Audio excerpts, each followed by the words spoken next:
Our story begins in the grand halls of the Chandravanshi kings, where fate was about to deal a most unusual hand. King Yayathi, a powerful ruler of the Lunar Dynasty, had it all: a prosperous kingdom, unmatched strength, and the admiration of his people. But, like any good drama, trouble was brewing, and in this case, it was all thanks to love and one really angry father-in-law. Devayani, daughter of the great sage Shukracharya, and Sharmishta, princess of the Dynasty King Vrishaparva, were childhood companions. Despite their friendship, an undercurrent of rivalry ran between them. Devayani, proud of her father's powerful position, expected respect. Sharmishta, born of royal blood, believed she was superior. One fateful day, the two visited a forest lake. As they bathed, a sudden gust of wind blew away their clothes. In the confusion, Sharmishta mistakenly donned Devayani's garments. A trivial mistake, but in their world, it was an unforgivable slight. How dare you! A mere servant's daughter wear my clothes. Sharmishta, wounded by the insult, lashed back. I am a princess, the daughter of a king. Your father serves my father, not the other way around. The argument escalated until, in a fit of rage, Sharmishta pushed Devayani into a dry well and left her there to die. As fate would have it, King Yayati was passing through the forest. He heard faint cries for help and peered into the well. Seeing a distressed and injured Devayani, he reached down and pulled her out. Who are you, my lady? How did you end up in this well?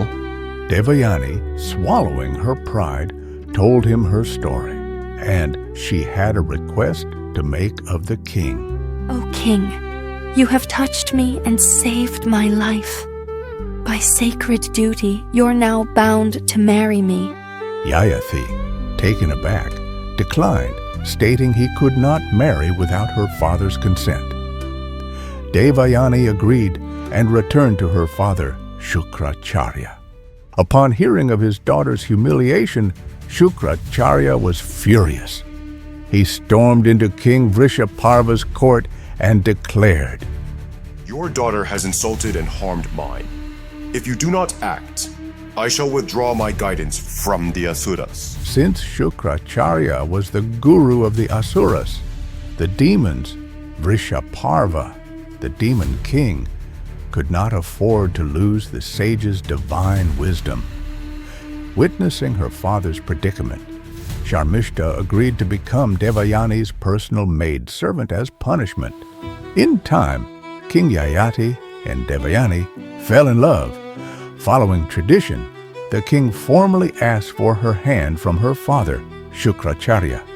The sage agreed, but warned Yayati not to pursue relationships with any other women after their marriage. Accepting this condition, Yayati married Devayani. Though Sharmishta was now a maid, she was still an actual princess and carried herself with the pride of her royal lineage.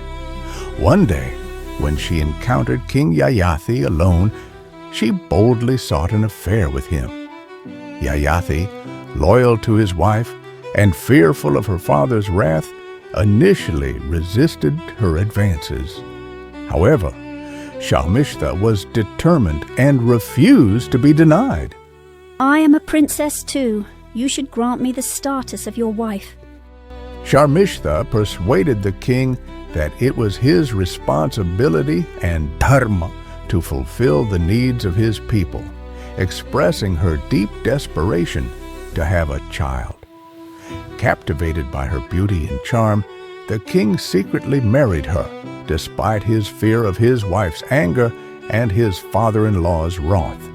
From Devayani, Yayathi had 2 sons and a daughter, and from Sharmishta, he had 3 sons. For many years, Yayathi kept his secret well.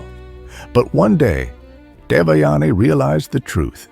Furious and betrayed, Devayani ran to her father once more. Shukracharya, outraged, cursed Yayati with premature old age. You defied my warning and betrayed my daughter. I curse you to become old and frail this very instant. Suddenly, Yayathi's hair turned gray, his body weakened, and he could barely stand. Desperate, Yayati begged for mercy. O great sage, please have mercy. I accept my punishment. But is there no chance for reprieve?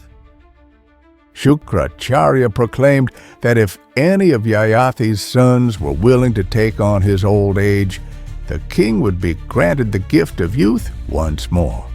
Yayathi turned to his sons, but one by one they refused. Only Puru, his youngest and most loyal son, accepted. Father, if it is your wish, I shall bear your old age. Instantly, Puru aged, while Yayathi regained his youth. Instead of using this second chance wisely, Yayathi indulged in worldly pleasures for many, many years. But in the end, he realized the futility of desire. A remorseful Yayathi returned his youth to Puru and accepted his old age with humility. He renounced his throne and retreated to the forest, dedicating himself to the pursuit of enlightenment. Puru was rewarded and made the heir, leading to the birth of the Kuru dynasty, the lineage from which the Pandavas and Kauravas of the Mahabharata emerged. To ensure you don't miss the next episode of this extraordinary epic, subscribe to the channel and hit the notification bell.